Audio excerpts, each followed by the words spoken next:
Bienvenue dans Histoire de faire des cauchemars, des vidéos où je lis des histoires qui font un peu peur. Alors l'histoire de ce soir obtient un trouillon sur mon trouillomètre, c'est-à-dire qu'elle ne fait même pas peur. Alors éteignons les lumières, glissez-vous sous vos couvertures et écoutons ensemble l'histoire d'une maîtresse d'enfer. Madame Nathalie était une très gentille maîtresse qui aimait beaucoup son métier. Elle était aussi passionnée par la vraie magie et lisait plein de livres sur le sujet.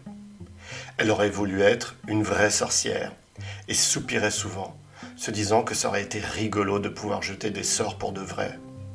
Mais son problème, c'est qu'elle était très timide et bien trop gentille. Très souvent, les élèves les plus méchants de sa classe, en particulier 6 d'entre eux, lui jouaient de très mauvais tours et la faisaient pleurer. Notre histoire commence un vendredi soir.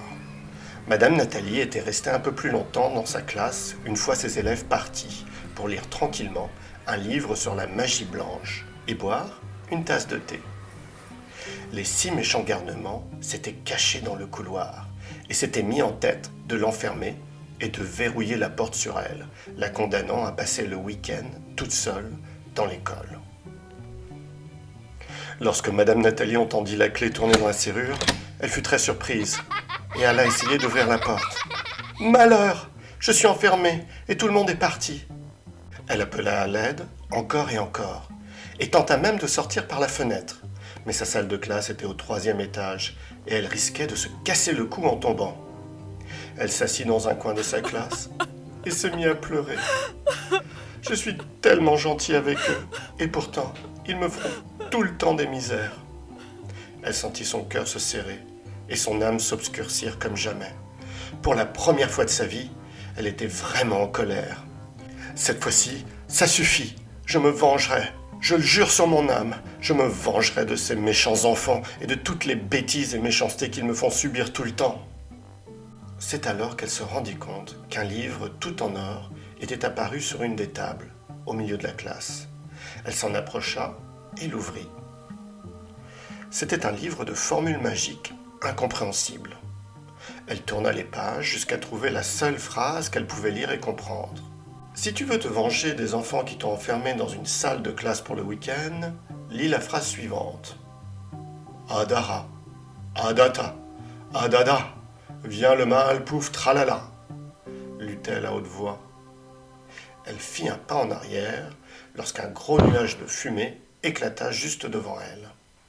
La fumée se dissipa et elle découvrit un très beau jeune homme qu'elle trouva immédiatement très séduisant.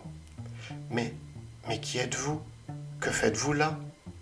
Je m'appelle Lucifer et tu m'as appelé. Elle secoua la tête, incrédule. Je n'ai appelé personne. Le beau jeune homme lui fit un large sourire malicieux. Tu voulais te venger des galopins qui t'ont joué un sale tour. Et moi, la vengeance, les mauvais coups, les espiègleries rigolotes, c'est mon métier. Ah, vous êtes... Oui, chère Nathalie, je suis le diable. Madame Nathalie porta sa main sur son cœur de terreur. « Je ne vous donnerai jamais mon âme. » Il leva les yeux au ciel. « Mais non, ça ce sont des histoires. Je ne prends pas les âmes des gens.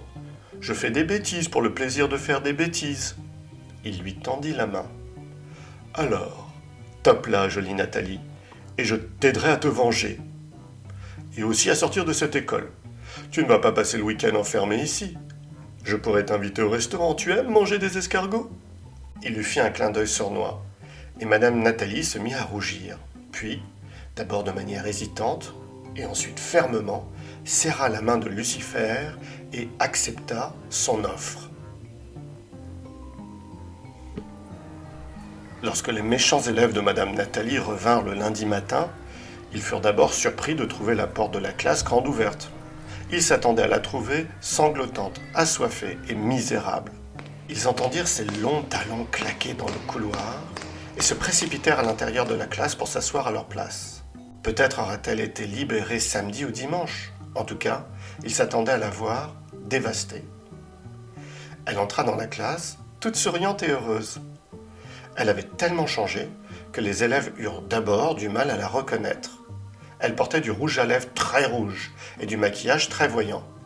Ses cheveux étaient coiffés en pétard, de manière extravagante, et sa robe et sa blouse étaient d'un rouge électrique à piquer les yeux.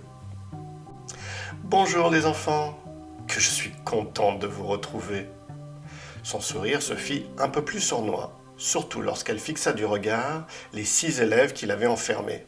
« Aujourd'hui, nous commençons par des mathématiques. » Elle se concentra sur les garnements qui lui rendaient la vie si difficile.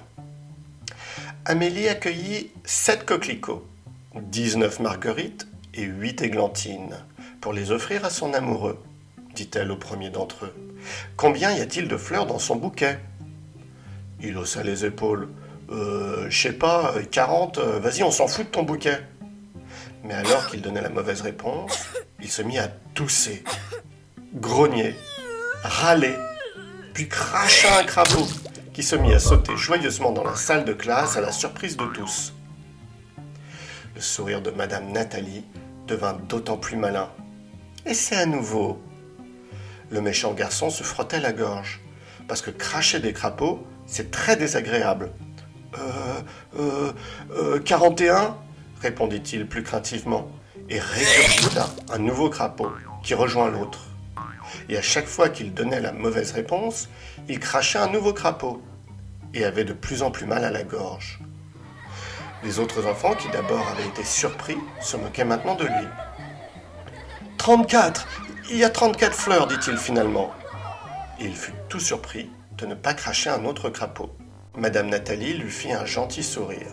« Très bien, bravo, tu vois que quand tu veux. » Puis elle se tourna vers un deuxième méchant garçon. « Pas moi, madame, pas moi, j'ai peur des crapauds et je suis nul en mathématiques, je vous jure. » Alors fais bien attention à ta réponse.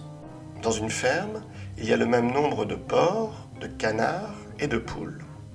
Ces animaux ont tous ensemble 144 pattes. Combien y a-t-il de canards ? Et lui aussi cracha des crapauds jusqu'à donner la bonne réponse. À la fin de la journée, vous savez quoi ? Tous les enfants étaient trop forts dans toutes les matières, maths, lecture, écriture et même en dessin. Mais la salle de classe était pleine de crapauds. « À demain les enfants !» leur dit Madame Nathalie en les accompagnant au portail. Et elle retourna dans sa salle de classe et mit tous les crapauds dans une grande boîte pour les amener à un étang qui était tout à côté de l'école. Elle était vraiment contente. Cela faisait longtemps qu'elle n'avait pas passé une si bonne journée à l'école. Peut-être demain, je leur ferai cracher des serpents. Mais en fait, ces élèves devinrent si bons, si vite, que bientôt plus personne ne crachait ni reptiles, ni insectes, ni animaux dégoûtants. Et tout le monde était content, même les parents d'élèves, qui étaient ravis de voir leurs enfants si gentils et si compétents. Et quand Madame Nathalie rentrait chez elle le soir, elle cueillait toujours un bouquet de 34 fleurs, 7 coquelicots, 19 marguerites et 8 églantines qu'elle faisait pousser, même en hiver grâce à sa magie. Ce bouquet, elle l'offrait à son compagnon, Lucifer, qui avait décidé de rester vivre avec elle plutôt que de disparaître dans un nuage de fumée. Ensemble, ils lisaient des livres de magie, jetaient des sorts, rigolaient souvent et surtout, ils étaient très contents. C'est la fin de notre histoire et le moment de dormir. Alors, à bientôt pour de nouvelles aventures sur Histoire de faire des cauchemars. Bonne nuit.